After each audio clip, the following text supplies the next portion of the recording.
Welcome, I'm Renaya, and today we cover another portion of our ongoing series.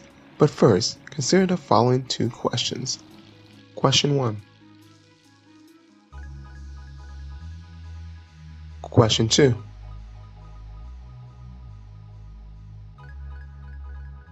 And both to be answered now on today's Food to Go, Ancient Words for Modern Man. Let us pray. Ahaya, convey to us eternity, work, peace, power, love, and wisdom. Chakama, convey to us earth, life, joy, sun, water, and air. Yeshaya, convey to us light, grace, truth, strength, heart, and zeal. And in you, our fervent word, we pray this. Let it be so.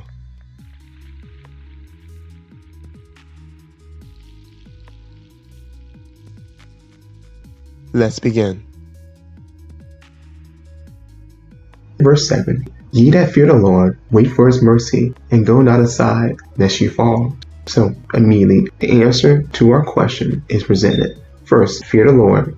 We're supposed to wait for his mercy. So, the ideal of patience. If we forsake being patient, then it's almost certain that we're going to go aside and we're going to fall. Verse 8.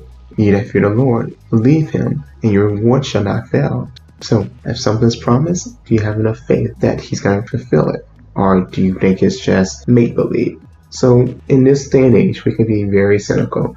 We see the bleak nature of everything around us, seeing everything get worse. The world of man, corruption, lies, even just this whole impeachment process going on with Donald Trump. And it's like, is there any good? Is everything just bad and rotten to the core? But the Most High is saying, no, you do have a hope. Be secure in that hope. Know that I have your best in mind. The world around you may be plotting for your demise, may be plotting to take everything you have, but I'm doing this because I'm pruning you. Going to another verse. Ye that fear the Lord, hope for good and for everlasting joy and mercy. So, what are you being pruned for? Everlasting joy and mercy. So, it doesn't really matter what the world of man is doing. It does. You want justice, even in this day and age. But ultimately, we have to be looking at what the long-term effect of this is. And that long-term effect is, what does the Most High have in store for us? Not man. Verse 10. Look at the generations of old and see, did ever any trust in the Lord and was confounded? Or did any abide in his fear and was forsaken? Or whom did he ever despise that called upon him? So, what do you mean by that? The generations of old are recorded. We have the Bible. We have other Hebrew records that we can examine. One story that comes to my mind immediately was Joseph. And we have this situation where he could have gave up, not looking for any good. Seemingly his father and his brothers turned against him. He had a dream he shared. He was excited about it. And his brothers actually were planning to kill him. They were planning on doing that until one of them was like, hey, guys, why don't we just sell him? So it could be very easy to become very cynical of the world. Then you sold into captivity. You're seduced by your master's wife. And then she has you thrown in prison. But in the end, the Most High rose Joseph up, second in command in Egypt. He was never forsaken. But the Most High was pruning, testing his character, making him a solid piece of gold, pure of all impurities. Or whom did he ever despise that called upon him? And the answer simply is, no one. He actually blessed them from generation going forward for those who called upon him, who feared him, who loved him. Verse 11. So the Lord is full of compassion and mercy, long-suffering, and very pitiful, and forgiveth sins, and saveth in time of affliction. So, what is the Most High full of? Compassion and mercy. When we need it the most, he comes in just in the nick of time. His type of mercy is a lot more enduring than us. Now, of course, he is not particularly living in this time span, and his day is different than ours, 1,000 years. But Most High is able to look at that and like, I still forgive. I will have compassion still. I will forgive their sins if they turn back to me, and he'll save us in a time of affliction as a result. Verse 15. They that fear the Lord will not disobey his word, and they that love him will keep his ways.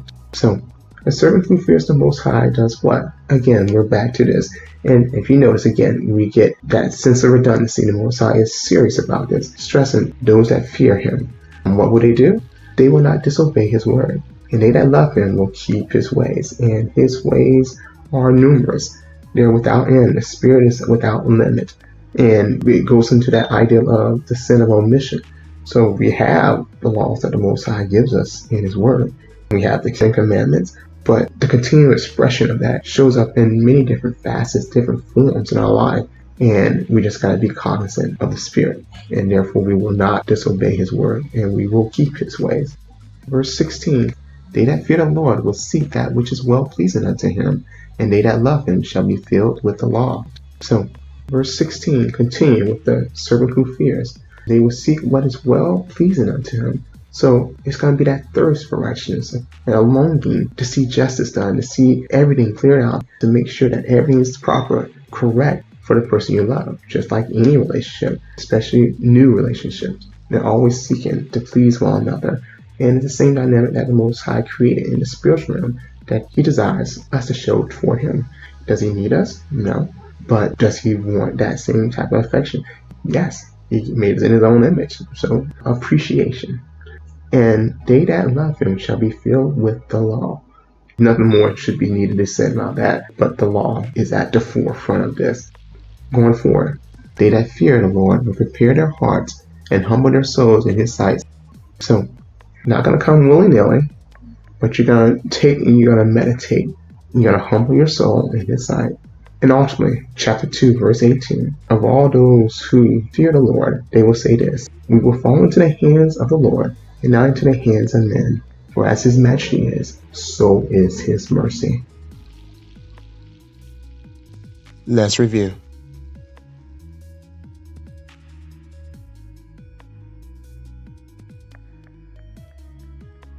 Now for our sword-ready verse.